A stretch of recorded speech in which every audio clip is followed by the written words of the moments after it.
Fijamente y atemorizado dijo que es Señor. Y le dijo: tus oraciones y tus limosnas han subido para memoria delante de Dios. Envía pues ahora hombres a Jope y haz venir a Simón, el que tiene por sobrenombre Pedro. Este posa en casa de cierto Simón curtidor, que tiene su casa junto al mar. Él te dirá lo que es necesario que hagas. Creo que todos los que estamos aquí conocemos esta porción de la Escritura. Pedro y Cornelio. Dice la Biblia que este hombre temeroso de Dios, pero equivocado. Hay mucha gente así, temeroso de Dios, pero equivocado. Yo era uno de esos. Yo hacía muchas cosas en mi vida, pero no conocía a Dios. Y yo creía que era lo que a Dios le agradaba, pero era un impío. Hasta que un día el Señor, por su misericordia, me hizo escuchar el Evangelio. Pero no ese es el tema que vamos a ver hoy, sino lo que el apóstol Pedro vivió y aprendió. Dice el versículo 6: este posa en casa de cierto Simón curtidor, el que tiene su casa junto al mar. Él te dirá lo que es necesario que haga. Varias cosas vemos aquí. En primer lugar, la casa de los curtidores no era un lugar deseable, como puede ser hoy uno de nuestros barrios, algún barrio acomodado. Los curtidores se instalaban cerca del mar porque necesitaban mucha agua y mucho lugar distante de los vecinos por el olor que había ahí. Bueno, ahí estaba Pedro. Y Pedro estaba en ese lugar, Dios lo llevó con un propósito. Como vamos a ver, comienza el capítulo hablando acerca de este varón, Cornelio, un gentil. Y dice, vamos a leer un poco más. Este gentil necesitaba que se le diga lo que era necesario. Gracias al Señor por lo que tenemos ese corazón abierto a que se nos diga. El viejo hombre no quiere que se le diga nada, por naturaleza. Somos bien rechazadores de las indicaciones, porque a mí nadie me va a decir, porque yo ya sé. ¿Se acuerda el llamamiento del apóstol Pablo, Hechos capítulo 9? Vamos a leer, ya que estamos tan cerca. Y el versículo 6, Hechos 9, verso 6, dice: él temblando y temeroso dijo: Señor, ¿qué quieres que yo haga? Y el Señor le dijo: levántate y entra en la ciudad. ¿Y qué cosa? Se te dirá lo que debes hacer. Gracias al Señor, que todos estamos aprendiendo. Como dije, por naturaleza no nos gusta que nos digan, pero así aprendemos a reconocer a nuestro viejo hombre. La vida de Cristo se goza en la instrucción, se goza en la palabra de Dios. Y qué bueno si podemos aprender a reconocer nuestra vieja creación, porque para mí reconocer su vieja creación es muy fácil. El problema es mi vieja creación. Pablo, después de 25 años, escribió y dice: miserable de mí, dice. No dice miserable de ustedes, sino de mí. Y a veces así pasa en nuestra vida. Pasan años y no reconocemos nuestro viejo hombre. Siempre miramos el problema en el otro. Pero ojalá que, y quiera Dios, que el Espíritu Santo nos dé esta revelación. Aquí vemos a Cornelio. Él dice: recibió una revelación. Y Pedro aquí en este lugar también va a recibir una revelación. Y todos nosotros necesitamos recibir revelación. Está muy bien el conocimiento, gracias al Señor. Pero el conocimiento sin revelación no alcanza. Por eso oramos y le pedimos al Señor que el Espíritu Santo nos revele la palabra. Nuestra vida va a ser transformada poderosamente, pero necesitamos revelación, la palabra de Dios revelada. Si miramos en el Antiguo Testamento, todos aquellos que tuvieron visión y revelación, su vida fue transformada. Y así también nosotros. La que hemos alcanzado ya y la que aún va a venir, gracias al Señor, estamos abiertos y dispuestos a recibir lo que Dios tiene para revelarnos a través de su palabra. Qué hermoso. A veces hemos leído un texto tantas veces Y de golpe el Espíritu Santo nos muestra más todavía. ¿No es realmente una alegría? Nos regocijamos. Estaba ahí, lo leí 20 veces. Y ahora el Señor me da más luz todavía. Gracias al Señor. Así fue con este varón. Un sincero pero equivocado. Y se va a encontrar con uno que era bien legalista, como le llamamos. Bueno, precisamente por ese grupo de hermanos se escribió la carta a los hebreos. ¿Por qué no se llamó la carta a los israelitas o a los judíos? Se llamó a los hebreos, porque los hermanos del primer siglo estaban en ese conflicto entre la ley y la gracia. Y la palabra hebreo significa aquel que cruza ríos, aquel que toma nuevas experiencias, nuevos desafíos, nuevas revelaciones. Hebreos, y yo creo que en esta mañana acá somos todos hebreos, porque el Señor tiene para revelarnos grandes cosas. Abraham fue el primer hebreo, él salió de su lugar de comodidad. Y así el Espíritu Santo nos está llevando a todos nosotros. No solamente en cuanto a un lugar físico, que es nuestro hogar, gracias al Señor, por lo que tenemos un techo, sino que nos está sacando. Dice el apóstol Pablo, mirando a cara descubierta, como en un espejo, sin velo. Muchas veces el velo lo que hace es entorpecer la visión. Puede ser tradición, religiosidad, que por años hemos tenido, hasta que el Espíritu Santo lo quita. Qué lindo que se ve ahora entiendo. Por eso necesitamos revelación. Gracias al Señor, Él va a revelar mucho como le reveló a Pedro.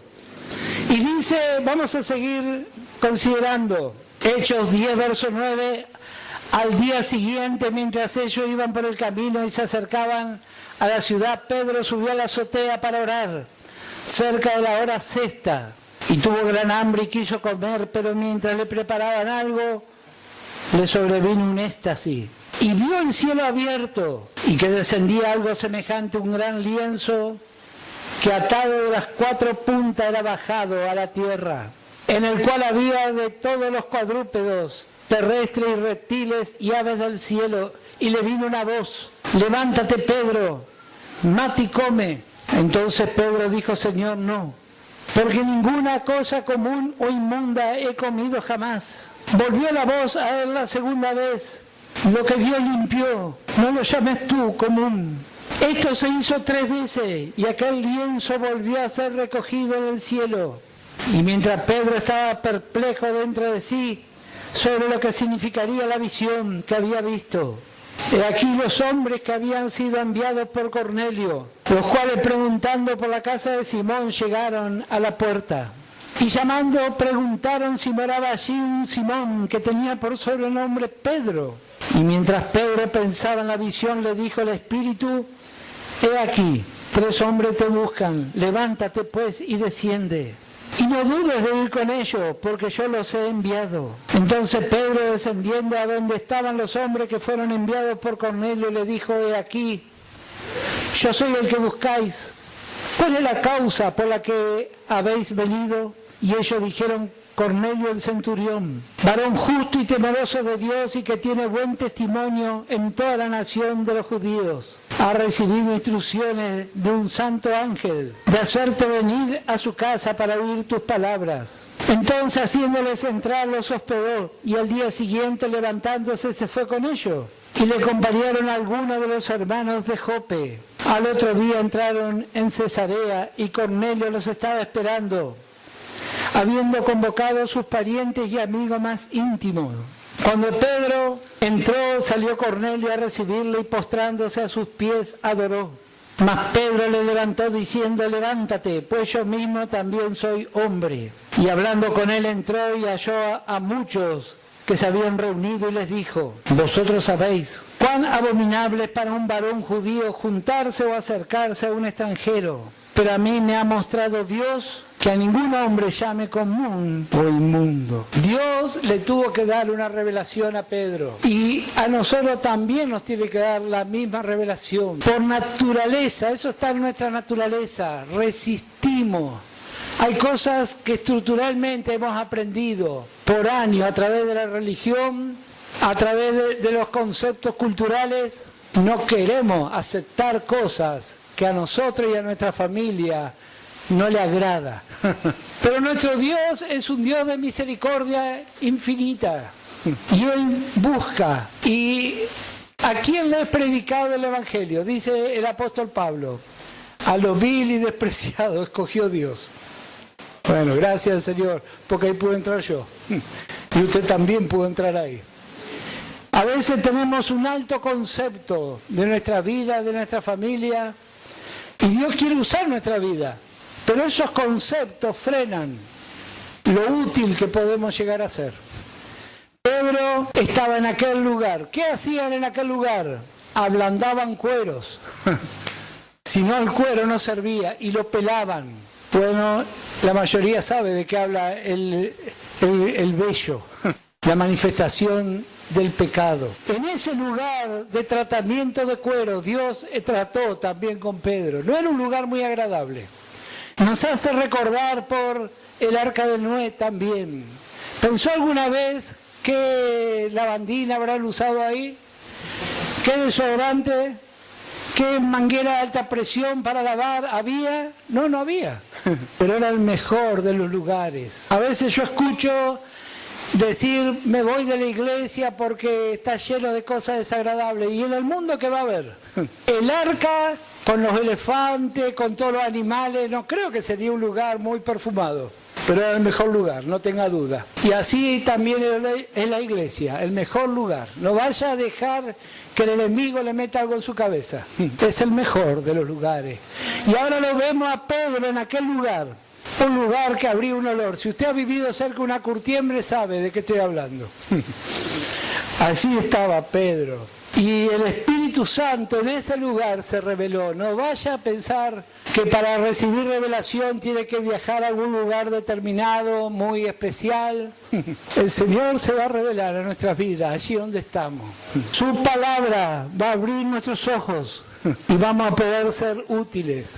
Este tiempo es un tiempo final de preparación y es un tiempo donde la bandera del Evangelio tiene que flamear como nunca. Como nunca, y necesita obreros preparados, hombres y mujeres de Dios, con una visión.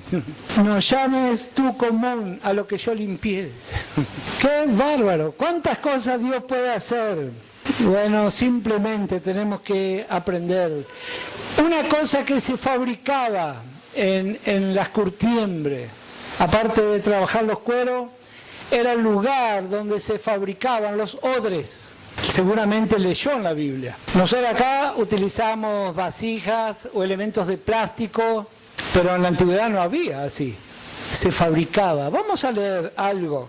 Marcos capítulo 2, Evangelio de Marcos. Los odres eran recipientes de cuero. ¿Y qué se ponía en esos recipientes? Alimento. Así que eso tenía que estar muy bien curado, limpio, preparado, para que fuera útil. Y así también eso habla de nuestra vida. Queremos ser útiles al Señor. Sí, bueno, vamos a pasar por la casa junto al mar. No es un lugar muy agradable. Dios va a tratar con nuestras ideas, con nuestras opiniones, pero vamos a salir blanditos de ahí.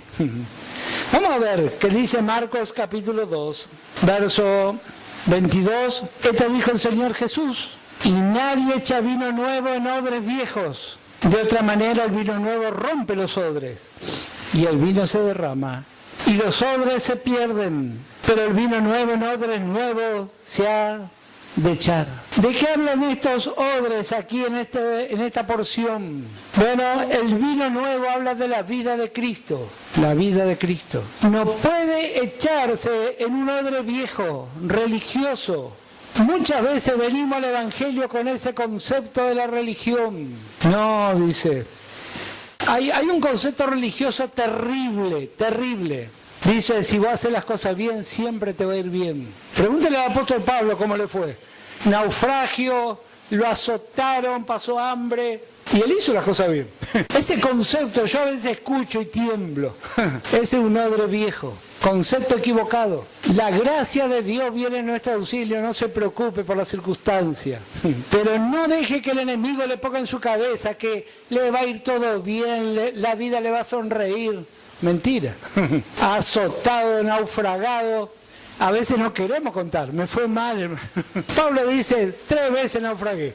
Gloria al Señor. Dice la Escritura, el que ama a Dios, todo le ayuda para bien, dice. ¿O no dice así? Pero a veces nosotros creemos que lo bueno nos ayuda para bien. Todo dice. Piense por un momento la guardia de un hospital, la soledad de la madrugada.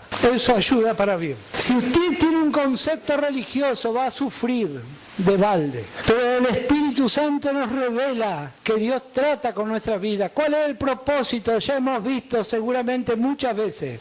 Nuestro Dios quiere ver la vida de Cristo en cada uno de nosotros. Por eso viene la circunstancia, viene la prueba. ¿Y qué aparece? Aparece el hermano William. Otra vez, al horno otra vez. Hasta que aparece la vida de Cristo. Dice el apóstol Pablo, Cristo en nosotros, la esperanza de gloria. Cristo, esa es la clave.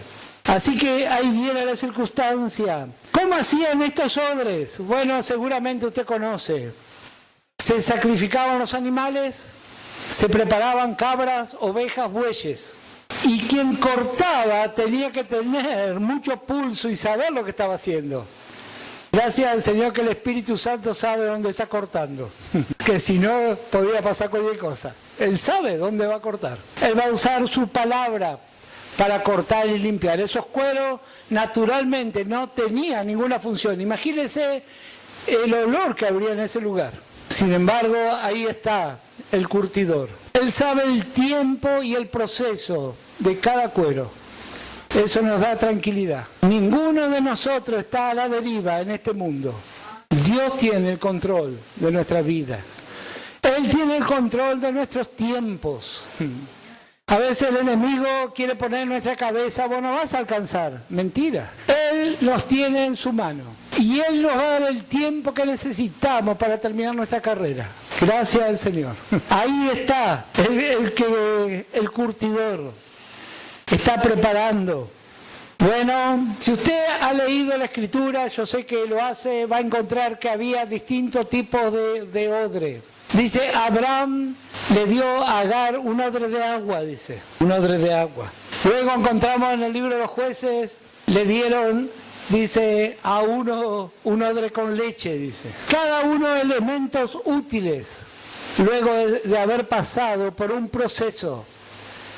Y gracias al Señor por todos los que tenemos ese deseo, ser útiles. Allí donde el Señor nos puso, útiles. Hasta el final. Hasta el final. Ser portadores de la palabra de Dios. Para eso necesitamos estar en santidad. Esa palabra no es popular, yo sé que no es popular. Pero la vida de Cristo, ella es la santidad de Dios. Gracias al Señor. ¿Se acuerda la imagen de la cruz cuando el soldado clavó la lanza en el Señor? ¿Qué fue lo que fluyó de él? Sangre y agua. La vida y la palabra de Dios. ¿Qué es lo que fluye de nosotros cuando viene la circunstancia? A veces sale el viejo hombre y dice cada cosa. Bueno, pero acuérdense que estamos todos en la casa junto al mar. Qué hermoso lugar. No vaya a dejar que el enemigo le diga, acá hay un olor desagradable, mira quién vino hoy, si vas a la iglesia, mira con quién te vas a encontrar. No deje que el enemigo le ponga eso. Porque precisamente el Señor está haciendo esa obra en nuestra vida. Todos estamos siendo procesados. Bueno, ya sabemos cómo se desarrolló esta porción de Hechos. Y dice, vamos a volver a leer y ya vamos a finalizar. Qué hermoso si realmente alcanzamos revelación. Revelación. Y dice, versículo 28, habíamos leído, les dijo, vosotros sabéis cuán abominable es para un varón judío juntarse o acercarse a un extranjero. Mire si el Señor empieza a llevar personas que no son de su agrado a la congregación. Me contaba un pastor allí en Paraguay, empezaron a venir mujeres que el Señor rescató de la prostitución. Las nuevas hermanas entraban por acá y las hermanas viejas salían por allá. ¡Qué bárbaro! Seco y duro, religioso. Ojalá el Señor nos ablande y nos llene de amor. Este mundo está lleno de necesidad. ¿Y quién va a predicar el Evangelio? Tenemos la mejor enseñanza, pero tenemos que prepararnos también. Hay necesidad por doquier. Y el Señor nos lleva a la casa del curtidor. Pero a mí me ha mostrado Dios, y ojalá que a todos nos muestre, que a ningún hombre llame común o inmundo. Por lo cual al ser llamado vine sin replicar. Así que pregunto, ¿por qué causa me habéis hecho venir? Entonces Cornelio dijo, hace 4 días que a esta hora yo estaba en ayunas, y a la hora 9, mientras oraba en mi casa, vi que se puso delante de mí un varón con vestido resplandeciente y dijo, Cornelio, tu oración ha sido oída y tu limosna han sido recordadas delante de Dios. Envía pues a Jope y a venir a Simón, el que tiene por sobrenombre Pedro, el cual mora en casa de Simón, un curtidor, junto al mar. Y cuando llegue él, te hablará. Así que luego envié por ti, y tú has hecho bien en venir. Ahora pues, todos nosotros estamos aquí en la presencia de Dios para oír todo lo que Dios te ha mandado. Entonces Pedro, abriendo la boca, dijo, en verdad comprendo que Dios no hace acepción de personas, sino que en toda nación se agrada del que le teme y hace justicia. Dios envió mensaje a los hijos de Israel anunciando el Evangelio de la paz por medio de Jesucristo. Este es Señor de todo. Vosotros sabéis lo que se divulgó por toda Judea, comenzando desde Galilea, después del bautismo que predicó Juan. Cómo Dios ungió con el Espíritu Santo y con poder a Jesús de Nazaret. Y como éste anduvo haciendo bien y sanando a todos los oprimidos por el diablo, porque Dios estaba con él. Y nosotros somos testigos de todas las cosas que Jesús hizo en la tierra de Judea y en Jerusalén, a quien mataron colgándole en un madero. A este levantó Dios al tercer día e hizo que se manifestase, no todo el pueblo, sino a los testigos que Dios había ordenado de antemano. A nosotros que comimos y bebimos con él después que resucitó de los muertos. Y nos mandó que predicásemos al pueblo y testificásemos que él es el que Dios ha puesto por juez de vivos y muertos. De este dan testimonio todos los profetas, que todos los que en él creyeren recibirán perdón de pecado por su nombre. Mientras aún hablaba Pedro estas palabras, el Espíritu Santo cayó sobre todos los que oían el discurso. Primero, Pedro fue llevado al lugar donde se ablanda los cueros duros. Y ojalá que todos aceptemos el trato de Dios en nuestra vida. Si hay religiosidad, si hay conceptos establecidos. Yo a veces he escuchado cosas tan desagradables y dice, no, yo no me junto con ese porque fue un alcohólico, dice. No entendió lo que Dios hace en nuestra vida. Por eso, cada vez que nos reunimos, celebramos a Cristo. Aquí, en este humilde lugar, los hermanos que congregan acá saben, nosotros no deseamos festejar ninguna celebración pagana. Acá no se festeja Día de la Madre, ni Día del Padre, ni Día de la Abuelita. Celebramos a Cristo. ¿Sabe por qué? Porque el que perdió la abuelita ese día está triste. Y el que perdió el hijo también está triste. Pero si todos celebramos a Cristo, no hay lugar para amargura, ni para tristeza, ni para nada. Es toda una fiesta. Y que el mundo tenga su agenda. Y si usted quiere celebrar de la puerta para allá, celebre lo que quiera. Pero acá celebramos a Cristo. Y ojalá que el Espíritu Santo nos dé esta revelación. Le voy a invitar a que se ponga de pie y vamos a orar todos juntos. Y vamos a